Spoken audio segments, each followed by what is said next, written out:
শুরু করছি আল্লাহর নামে, যিনি পরম করুণাময়, অতি দয়ালু।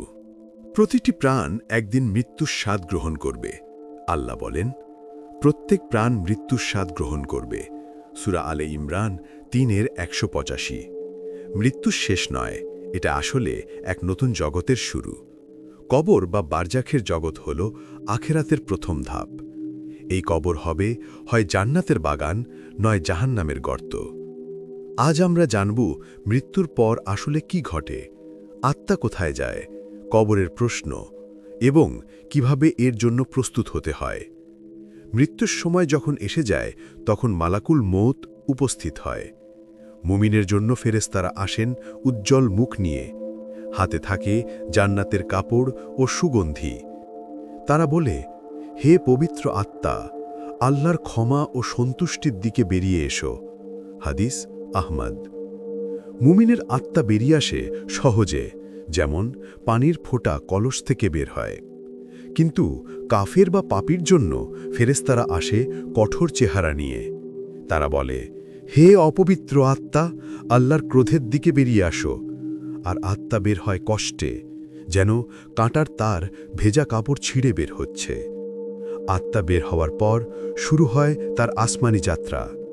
মুমিনের আত্মা স্বর্গের দরজায় পৌঁছায়। ফেরেশতারা জিজ্ঞেস করে, এই সুন্দর আত্মা কার?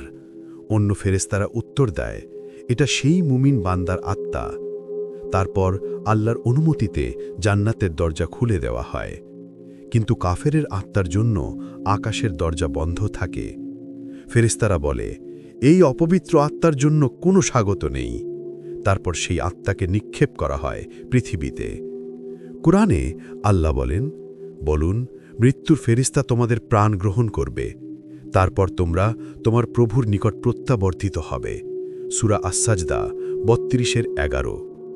মানুষকে দাফন করার পর যখন শেষ পদচ্ছনি মিলিয়ে যায়, তখন দুজন ফেরেশতা আসে, মুনকার ও নকির। রাসূলুল্লাহ সাল্লাল্লাহু আলাইহি ওয়াসাল্লাম বলেছেন, যখন মানুষকে দাফন করা হয় এবং তার সাথীরা চলে যায়, সে তাদের পদচ্ছনি শোনে। বুখারী ও মুসলিম।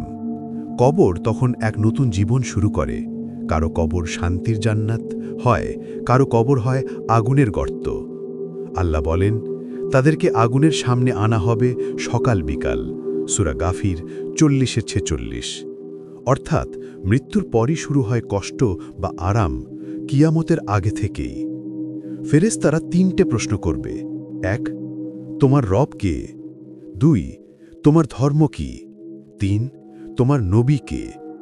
মুমিন বলবে, আমার রব আল্লাহ, আমার ধর্ম ইসলাম, আর আমার নবী মুহাম্মদ সাল্লাল্লাহু আলাইহি ওয়াসাল্লাম।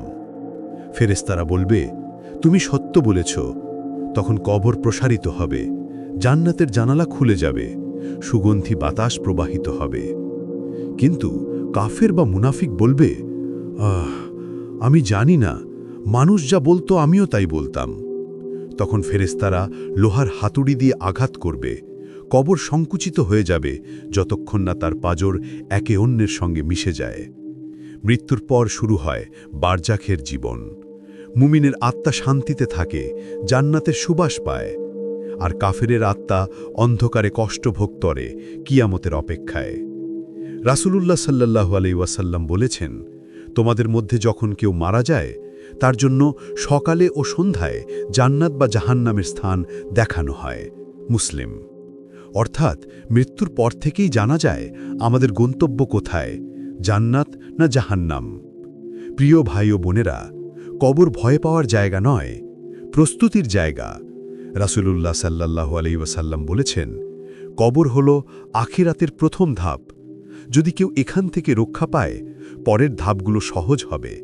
তিরমিজি। তাই প্রস্তুতি নাও, 5 ওয়াক্ত নামাজ আদায় করো, নিয়মিত আল্লাহকে স্মরণ করো, দান খয়রাত করো, যত ছোটই হোক।